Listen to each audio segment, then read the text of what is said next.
Want to get away with murder? If someone's done you wrong and you'd like to have the ultimate revenge on them, this ritual may be just what you're looking for. Strong emotion and will are necessary for this ritual to work without backfiring. Items you'll need: a picture of your target, the more recent the better. Enough of the target's hair to wrap around the picture 7 times.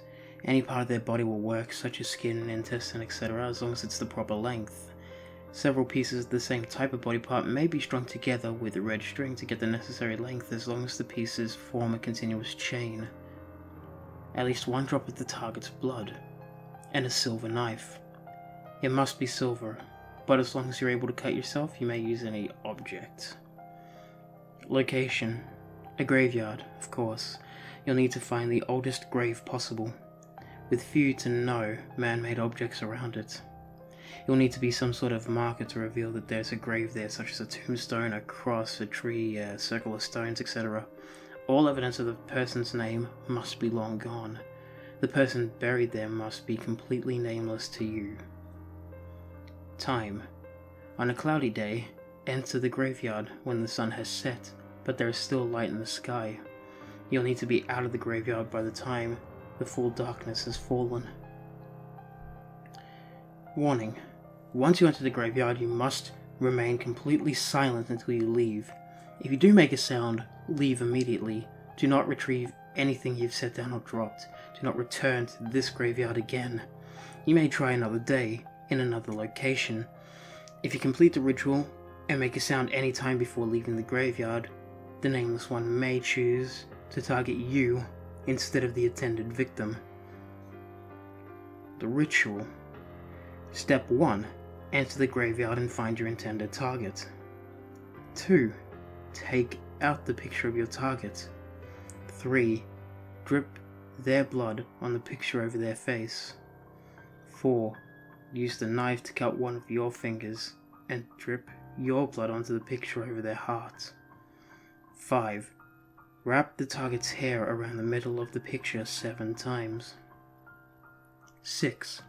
Set the picture on the grave around where the corpse's head should be, and use your bare hands to dig a hole around where the corpse's stomach should be. It needs to be wide enough for the picture to lay flat within. The depth depends on how deep your hatred for the target runs. The deeper your hatred, the deeper the hole needs to be. You should still be able to reach the bottom of the hole easily, however. 7. Lay the picture face up in the hole. Once this is done, only blood and dirt is allowed to enter the hole again. 8. On the same hand you cut your finger, cut your palm with the knife. It doesn't need to be deep, but it does need to make it bleed. Make a fist over the hole and squeeze your hand, allowing the blood to pour onto the photo. It will seem to bleed more than the cut deserves, but continue to hold it over the picture until the final drop has fallen. 9. Use both your hands to refill the hole completely. 10. Slide your dirt-covered, blood-stained hand over that which marks this area as a grave. There will be an invisible force that will guide your hand to the proper location if you allow it to. Once this is done, you're free to leave. Gather your remaining belongings and exit the graveyard. Before the sun rises the following day, the cuts on your hands will be completely healed, and the target will be dead, with no evidence leading back to you. The price.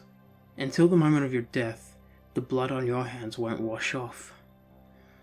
Small price to pay though, isn't it? After all, you just got away with murder.